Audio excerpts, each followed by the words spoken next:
அகத்தியர் அருளிய அற்புத மந்திரம் வசிய மந்திரம். வசியம்னா அட்ராக்ஷன், ஈர்ப்பு, இந்த மாதிரி நம்ம சொல்லுவோம்.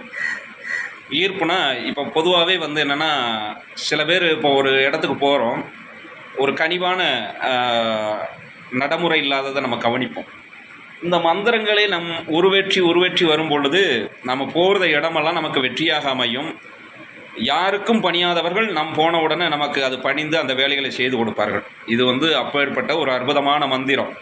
இது அகத்தியர் பெருமானாரால் அருளப்பட்ட வசிய மந்திரம். இந்த மந்திரம் என்னவென்று கேட்டிங்கன்னா, ஓம் ரிங் வசி வசி. மிக எளிமையான வார்த்தை. ஓம் ரிங் வசி வசி. ஓம் ரிங் வசி வசி. இதுதான் இந்த மந்திரம். இந்த மந்திரம் மிக எளிமையான மந்திரம். தினசரி உங்களால் எவ்வளோ நேரம் உங்களால் முடியுமோ, 108 குறைந்தது, அதிகபட்சம் உங்களுக்கு நேரம் இருந்தால் எவ்வளோ நேரம் வேணாலும் செய்யலாம். நீங்கள் ஒரு விரிப்பு போட்டு உட்காந்துக்கோங்க. எப்பொழுதுமே சரி, தவமுறையில் உட்கார்ந்தாலும் சரி, நீங்கள் நாற்காலியில் உட்கார்ந்தாலும் சரி, தரையில் நம்மளுடைய பாதமோ உடலோ பாகமோ படக்கூடாது. அது ஒரு மேட்டோ ஒரு துணியோ இல்லைன்னா ஒரு மொத்தத்தில் சொல்லப்போனால் உங்களுடைய துண்டு என்று சொல்லக்கூடிய டவலை கூட நீங்கள் விரிச்சுக்கலாம். ஒரு பெட்ஷீட்டை விரிச்சுக்கோங்க. அதுக்கு மேலே உட்காந்து செய்ய ஆரம்பிங்க. அற்புதமான பலனை தரக்கூடியது. 108 முறை குறைந்தது. நீங்கள் அதுக்கப்புறம் நேரம் இருந்தால் எவ்வளோ நேரம் வேணாலும் செய்யலாம்.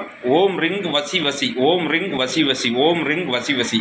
இதை அற்புதமாக உச்சரிச்சுட்டு வாங்க. நிச்சயமாக ஒரு அட்ராக்ஷன், ஒரு வசீகரம் நிச்சயமாக ஏற்படும். நீங்கள் இதை சொல்ல ஆரம்பித்ததுலேருந்து நீங்கள் ஒரு 7 நாள்லேயே நீங்கள் அதனுடைய ரிசல்ட்டை பார்க்கலாம். ஒரு வாரத்துலேயே நீங்கள் ஆத்மார்த்தமாக அதை சொல்ல ஆரம்பிச்சிட்டிங்கன்னா போதும்.